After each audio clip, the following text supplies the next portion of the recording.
What's going on, guys? R3D K1D here, bringing you a behind-the-scenes look at Exodus Season 1 Zombie Apocalypse. I released this map about 4 days ago from the time I'm recording this. And I received great feedback already. It's already been, as I said, 4 days, and we have almost 250 downloads already. So that is amazing, and so for this video, I figured I'd throw in a webcam so that you can see me talking and be like, woo, that's the guy who made the map. Not really. But yeah, so there's going to be a webcam and it'll be in the corner over there. I don't know which way my fingers are going to be pointing. That way.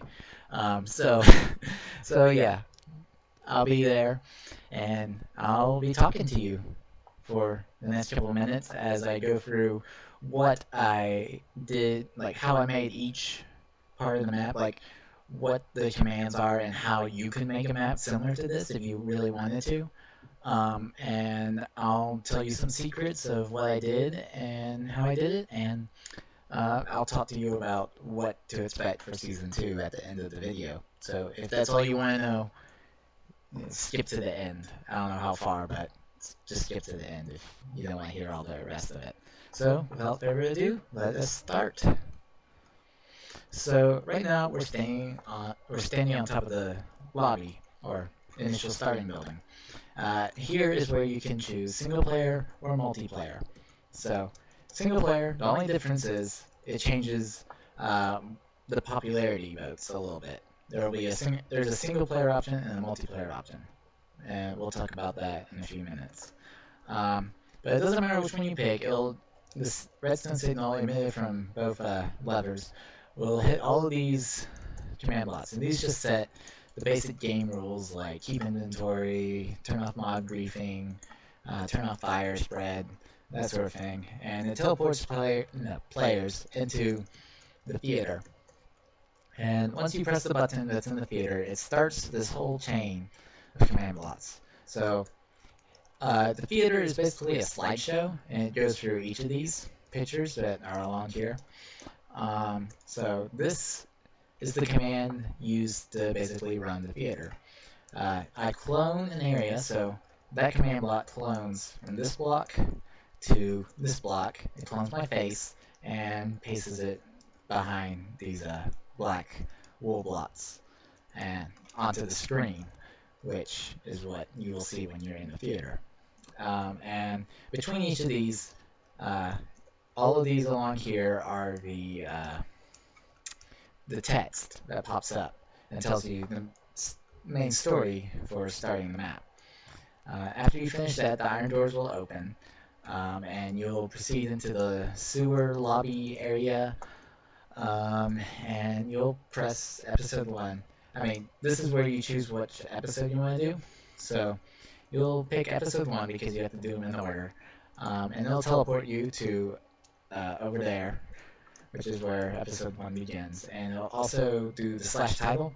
I didn't add the slash title command until the day of release because that's when the snapshot came out, and I was like, oh, that's a good addition, and that would make the map like 20 times better. But I don't know, it's not that much better. Maybe twice as better. I don't know. You tell me.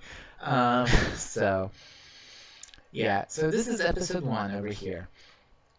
And I did all of this before the slash summon command was added. So all where the zombies would spawn, I had dispensers deploying mob aids. And I had to hide those. So that's why like all the redstone in episode 1 is kind of a mess. Look at all that. So I'll explain the basic concept of the redstone for each stage at a different area. So there's a couple optional areas like the bank, and then there's the bookstore down there. Episode 1, when I was building episode 1, it was mainly just a personal thing I was doing, just a basic map for me to play on with my siblings. So it wasn't really intended for a wide audience, I guess. But I mean, I've gone back through it and changed it. Once I decided that, I was like, oh, let's make this a full-fledged adventure map. And so I did that, and now it functions more as a full release thing. I mean, episode 1 was created before even the concept of having the map be a TV show came to mind. So, well, this is a good one to talk about. So we'll use this as our explaining tool for explaining how each stage works. So because they're all pretty much the same, just a little bit different here and there.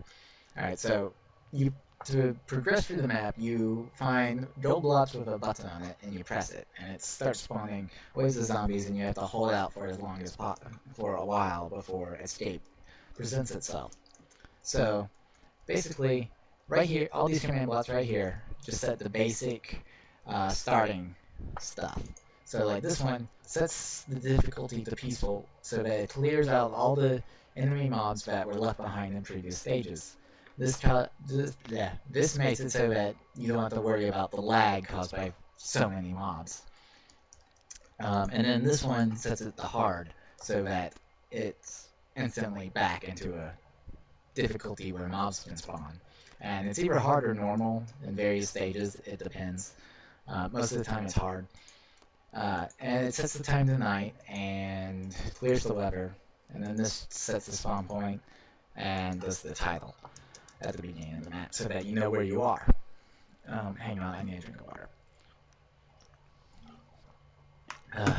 Okay. But the redstone signal will come here and go up here, which will overload this piston and extend this gold block down, blocking any signals that you may have.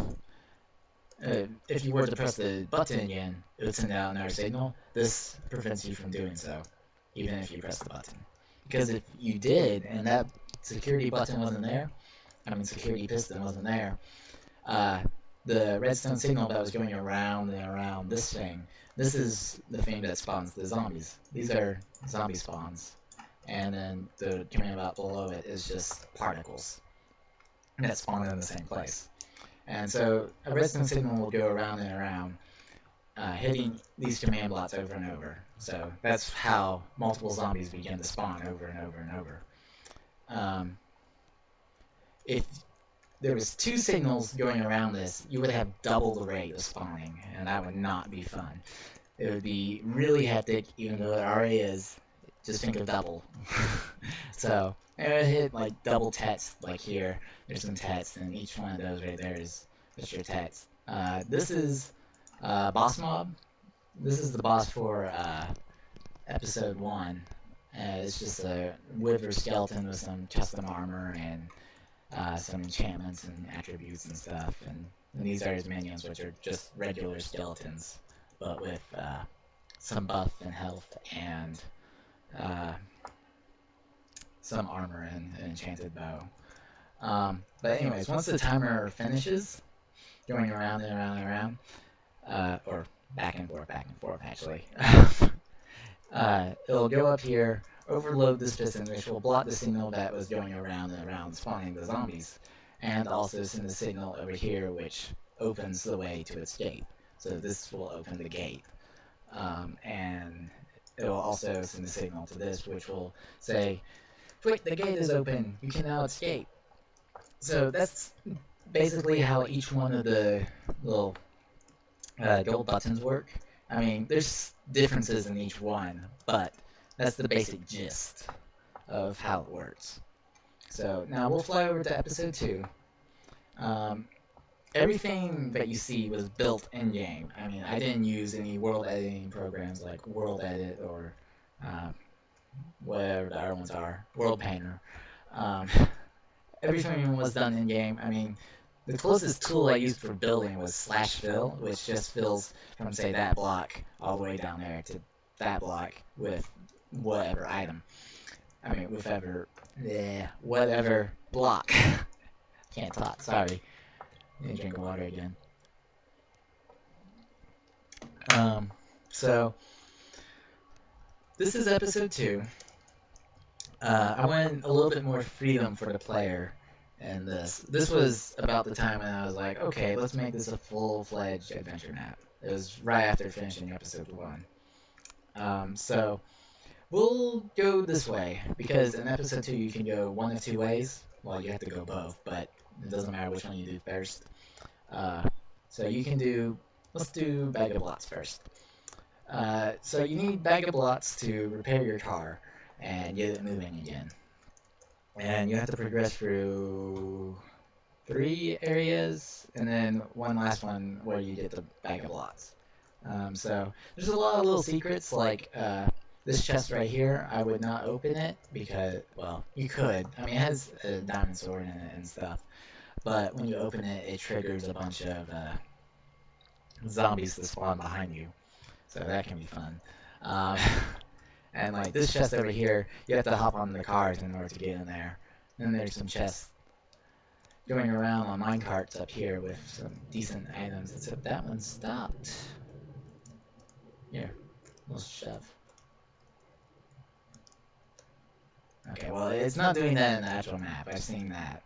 So, let's see, and you'll progress through this, and eventually you'll make it to the popularity vote, which is right here, after you complete the parking lot area.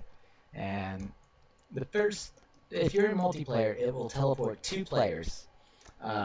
It picks randomly as of right now. I wanted it to actually integrate the scoreboard and calculate somehow who was the most popular and who was the least popular based on like the kills or deaths or some other thing. But apparently it wasn't possible to do so, at least not easily, and not in any way I could understand. So maybe once that's added, I will change it. But as of right now, it's just random. And one player will get a reward. They'll have 2 choices. The choices are like extra health or extra strength. I'm not gonna tell you which one is which, but I mean you don't know which one is which. It just says reward 1, reward 2, and same with penalty 1 and penalty 2 for whoever gets the penalty as least favorite player. There's like nausea and clear inventory. Clear inventory is fun. Lose all those items. You have to rely on your buddies to give items to you. Hopefully they're not jerks. Alright, so that's how the popularity vote works. And then there's a single player option, but it just teleports you to a room where there's a reward and a penalty. You don't know which one is which. Okay, so the bag of blocks is in a chest right above here, right there. So if I were to open this, it does that. And it tells you that you have it, so that you can head back to your car. And it sends a signal that way, back to the beginning, back to your car. You don't actually have to grab the item, you just have to open the chest. So, yeah. And then all these buildings, there's actually nothing inside them. I just made the shell of it, and the back is just troll blocks. So, it's not that difficult to build each building. It's just kind of time consuming. And then placing all the coal blocks. And that's when like the /fill command came in handy, because I could just do that and not have to worry about it. I mean, there's several buildings that you can go into, like the sushi building, the sushi restaurant, and like this little building over here. This way is where the gas is. There's the gas chest. So if I were to open that, it will say, you found enough gas. Oh wait, there's no title. Okay, so that's something I need to fix. That'll be in the next update. I'm getting a couple reports of bugs in various places, like that one there. Okay, that's right. So, in a couple, I don't know, a week or maybe 2 or 3 weeks after I hear some more bugs and I go back through and fix them, I'll submit another update for version 1.1 of Exodus. So, Well, how this basically works is, so this is the bag of blocks, and once you open the chest, I mean, no, this is the gas, sorry. Once you open the chest, it hits this torch and turns it off, and it's the same for the bag of blocks for this torch. And then once both are off, it activates this one, saying that you collected both items. And if I were to go hit the button, it would turn off this torch, turn this one on, and hit all of these, which just teleport you back to the end, to the lobby, and do some outro text. So now we'll go fly over to episode 3, and I'll talk about the puzzles and stuff there. So see you in a second. So for episode 3, I decided I wanted to try and use some of the new snapshot features, like all the new commands. So I decided let's do puzzles as the main focus for it. There are zombie levels in it, but there's only 2. So the main focus is on the puzzle area. So we'll go talk about that because the zombie area redstone is pretty much all the same. It's just slightly tweaked a little bit here and there. So we'll talk about the parkour first. Okay, so if you've played the map, you know about the hang on. You know about the moving parkour course, and probably about 90% of you cheated on it, I'm pretty sure. I mean, I was expecting that, because it's very difficult-ish. So basically, it's very simple how you do it. I mean, to do this. I mean, it looks complicated, but it's not. Well, the most complicated part is just getting the timing right. I mean, I spent maybe 4 hours just tweaking this, trying to get it right, and so that was actually possible. And it is. It's just very difficult where you have to like run around one of the things a couple of times before you can jump onto another one. So basically, all you have to do is, all the command blocks are practically the same, just a different block at the end, well, setting a different block. And the coordinates are just 47 blocks below, 48, 50, I don't know. I mean, it varies a little bit because the parkour course goes up and down slightly. And the redstone signal will just go around and around like a normal redstone block and just activate those, just setting those blocks to the block that the command sets. But also a command will be up here, I mean, a signal will come up here and go around and around and around, just like the one down here, but it'll be slightly behind. And these just set the same block to air. So it gives the illusion that it's moving, when in reality it's not, it's just sitting there. Yeah, that's how this all works. Every single one of these command blocks is the same. Roughly. I mean, the coordinates change, but that's it. So, that's it for the moving parkour course. I mean, it's not that hard. And I was actually inspired to do that by a mini game on Mineplex, if you've ever played on that server. It's a pretty popular one. So, I think it was a holiday minigame, so it's not there anymore, but it had a moving parkour course in there. And I decided to try making one in vanilla Minecraft, so it worked. Alright, so this is the riddle area. It's just basic combination lots. This one right here is a math problem, and then these two are just questions that I came up with off the top of my head. I was like, well, I came up with the answer first, and then I was like, okay, so what's a riddle to it to get that answer, and came up with the riddles like that. So this is the maze area. This is the hedge maze. It's not that difficult. I mean, you can probably do it in like a minute. Then there's the button maze, which is much more difficult. Initially, there was no buttons. It was just invisible barrier blocks. But then I realized that's a little too hard and too mean, and people would be like, why you do this to us? And I'd be like, I don't know, I felt like it. And so, yeah, I decided to add buttons on all of them. I'm pretty sure I got all of the things. So, if there's a button missing, I'll try and find it or if you find a place where a button is missing, inform me that there is a place somewhere in the maze, and I'll look for it. And then I decided to try something a little bit different for the final maze, a layered maze. I mean, I had not seen one of these in a map before, so I was like, you know what, let's give it a try. So yeah, you got multiple layers. It's 3 layers, and that's the same layer. And it's quite challenging. I mean, there's 2 ways to the end of every single maze in this map. So if you're thinking that it's impossible, it's not. And there's 2 ways, not just one. So yeah. And if you're thinking you could just easily cheat by like climbing off the ladder, you can't. There's barrier blocks making sure that you can't do that. So yeah, don't even think about cheating. I mean, you could always go into creative, but what's the fun in that? Okay, so let's see, where's puzzles there? Oh, sliders. You've probably seen these in other maps. They're pretty common. They're a common puzzle.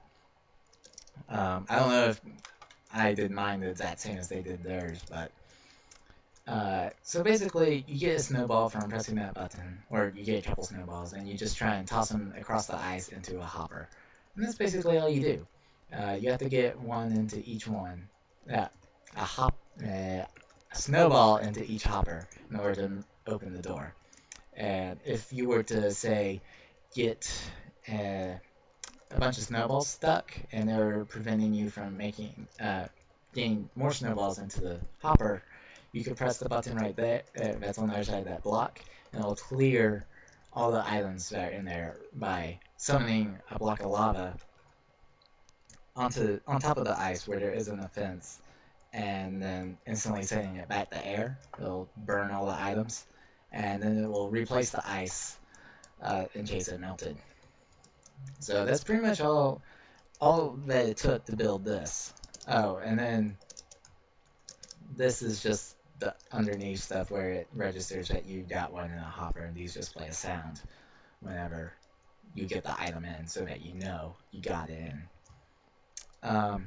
So after you complete all the puzzles and hit all the levers, you'll be taken to another popularity vote where you will play, where it's the exact same as the previous one that I was talking about back in episode 2. So that's pretty much all there is for episode 3, besides all the zombie stuff, which we've already talked about.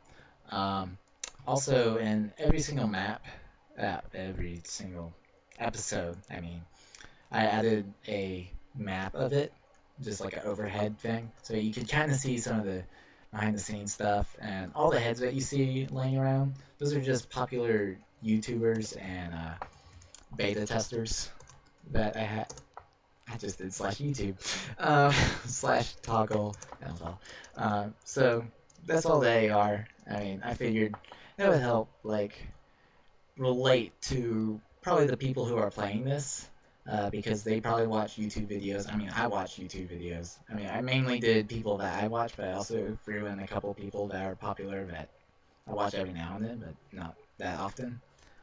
So that's what those are for. So I'll cut until we get to episode 4, and then we'll start again. Alright, so this is episode 4. It takes place in the wilderness / woodland / country, whatever you want to call it. It's after you land the helicopter, if you know how to fly one. And you just walk through the woods, through this little valley. There's an optional area that includes a church. And I figured, why not have the church? Because in every zombie thing that you can think of, there's almost always a church somewhere in it. So I threw that in, and it was interesting. Or maybe not interesting, but it feels more like a zombie apocalypse because it's in there. And then there's also a graveyard with random names that I just came up off the top of my head, and then how they died. That's pretty much all there is. And then there's some good loot and stuff. but that's an optional area. You don't have to do it. And it's supposed to thunderstorm if you've played the map in that area, just to give it a more creepy and sinister feeling, I guess. This is the cave area. It's it's easier than it used to be. It used to be really hard because there was like witches and stuff spawning all over the place. Now they're gone, and it's just cave spiders, zombies. I don't think there's any skeletons. There's blazes, there's spiders, silverfish. Yes, I know you guys love silverfish. There's only a couple, so don't worry about it. So yeah, that's the cave. Once you finish that, you will go to the village, and here you can loot all the villagers' items and stuff. I mean, there'll be villagers running around when you get to this part of the map, based on some of the redstone commands in the previous areas. So like you can steal like legendary sword with sharpness 5. I mean, that's like a really good sword, and there's 4 of those in the village area because you practically need that weapon with that much damage to even hurt the boss. I mean, you can hurt him with other weapons, it'll just take a long time to fight him. So I mean the final boss, not the boss for this stage. So this stage is quite hectic, not quite as hectic as Block Mart. Block Mart is probably the most hectic level in the map, which is back in episode 2. But this level, it summons a whole bunch of things other than zombies. I mean, there are zombies, and there are a lot of them, but they're more after the villagers, so they're not swarming you that much. It's mainly all the other mobs that spawn periodically. So we'll now talk about the final boss, and I'll try not to in this video I'm trying not to do too many spoilers, but sometimes I just have to.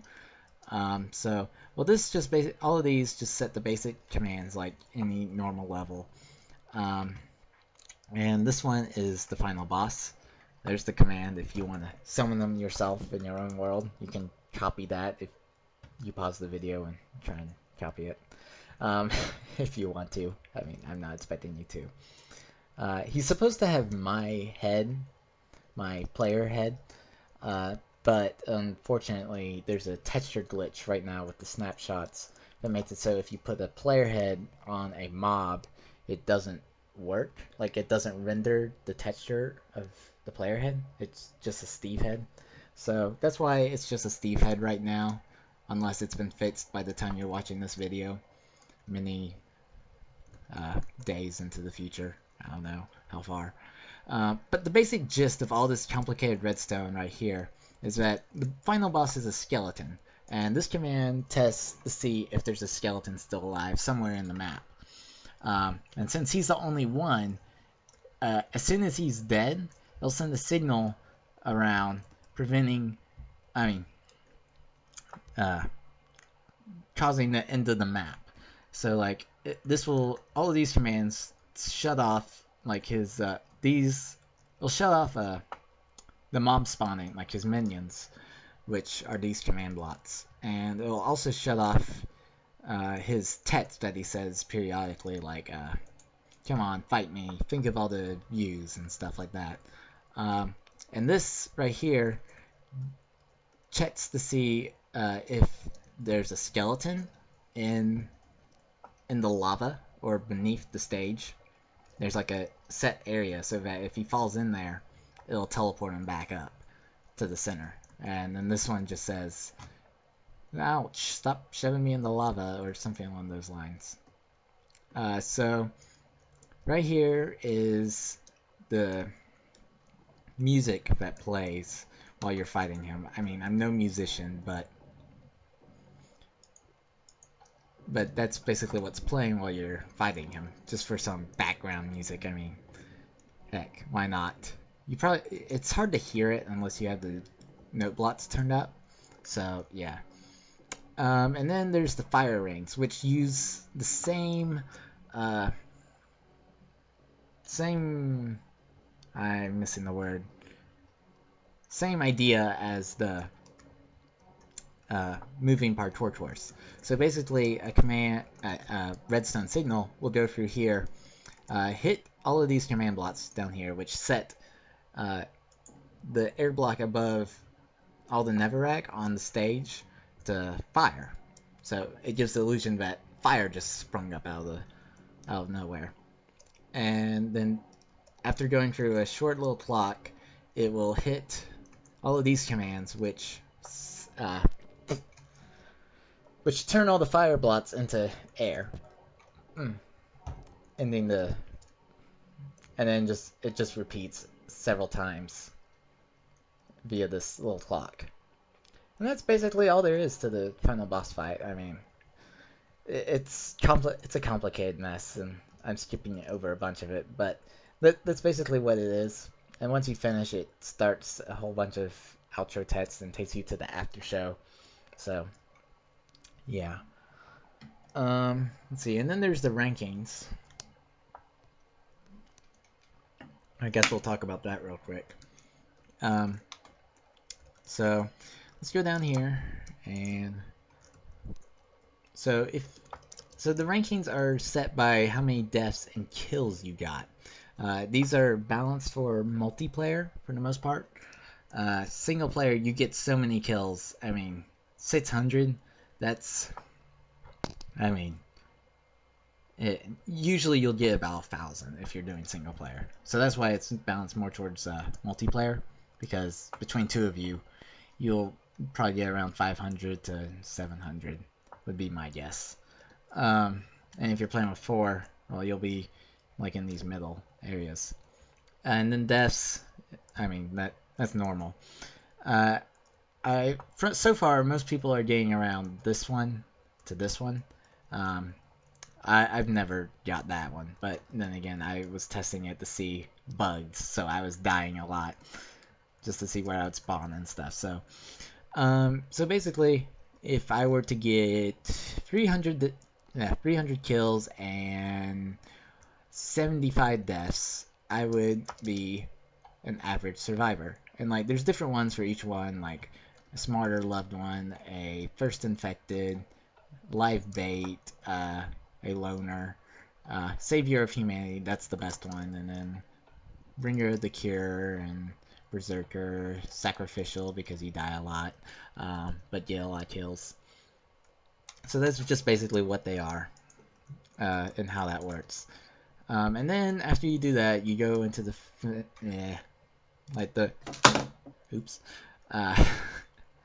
into the ending, where you just walk along this and there will be fireworks shooting up because you finished the map.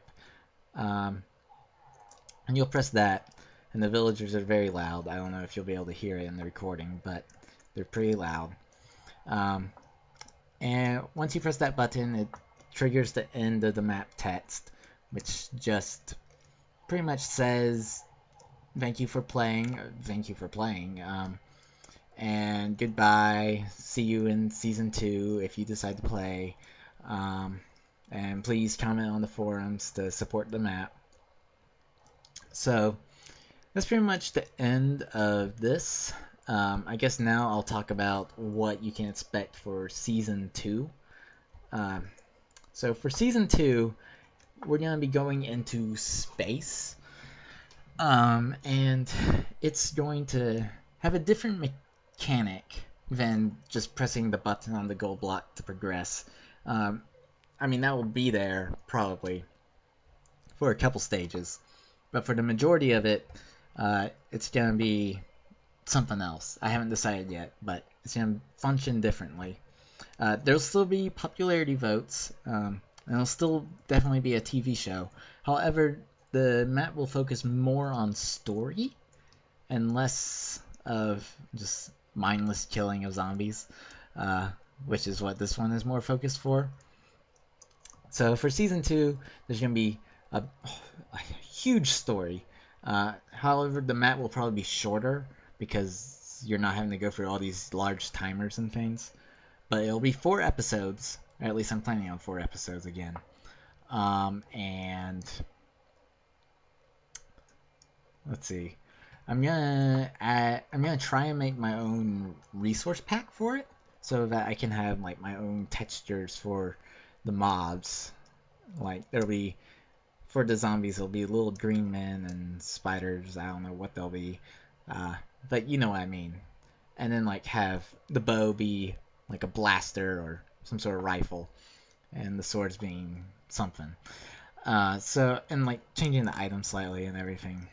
I won't change the blocks too much so that you could still play it in default textures if you really wanted to. I mean, I would record. I would put the resource pack with the map in the same download, so you wouldn't have to worry about trying to find it in another download and downloading it from there. So, and plus resource packs are pretty easy to install, so you shouldn't have any problem with that. But I'm gonna try and work on that. I've started changing it, and I've made a zombie skin so far, and that wasn't too bad. Wasn't too hard. I'll probably change it anyways. But so yeah, we're gonna focus a whole lot more on story. Some of the features are going to be there's gonna be a space battle. I have an idea for that. You'll be fighting enemy ships. And you'll end up crash landing on an alien planet where there'll be an actual villain, not just the host like there is for season 1. So there'll be a villain. I'm not sure what his name is yet. I mean, I haven't started building the map yet. I'm gonna start probably tomorrow or today if you're watching this video. The day it comes. I don't know. Tomorrow after I'm recording this, from the time I'm recording this. So I'll start working on that, and it'll take at least 6 months to build it, and then at least a month to bug test. So it'll be a while. It'll probably be around December or early 2015 when you could expect it. I mean, as I said, I haven't started yet, but I'm also having to deal with well, I'm home for the summer right now, but I'll be going back to college in the fall. So I'll have classes and stuff I have to do then. I mean, that's how it was for this map. I was at college for a whole year, and I was working on this in that time. So, but I'm going to have a whole lot more classes this coming semester. So, we'll see what we can do. So, if you enjoyed this video, this little behind-the-scenes look at Exodus Season 1, be sure to leave a like, comment, and subscribe if you want to. I mean, I'm also, well, after doing the little intro trailer the other day, and also doing this, it's been pretty fun actually messing with this new recording software that I got. So, we'll see. I'm considering possibly doing YouTube. So, yeah. And I'll be doing, like, mini games and, maybe some creative stuff, showing off some cool redstone things. Also, probably a survival let's play or something. I'll be doing like map reviews or something. I don't know. It's something that I'm considering doing right now. So if you want to see any of that, please subscribe and comment and like and all that. I've already said this. So yeah. Thank you for watching, and thank you for all the support. I mean, it's only been 4 days since we released Exodus, and we are almost at 250 downloads, which is amazing. And all I've received is positive feedback and a couple bugs saying that people said, but I asked to know those so that I can fix them in the future. And I'll probably come out with an update for the map in a couple of weeks. I mean, not too soon, since there's no major game-breaking ones yet that I know about. I mean, there's a couple minor ones, like earlier in the video you didn't see like the title come up when I was getting the gas. That's a bug that I'll need to fix. So yeah, thank you and goodbye.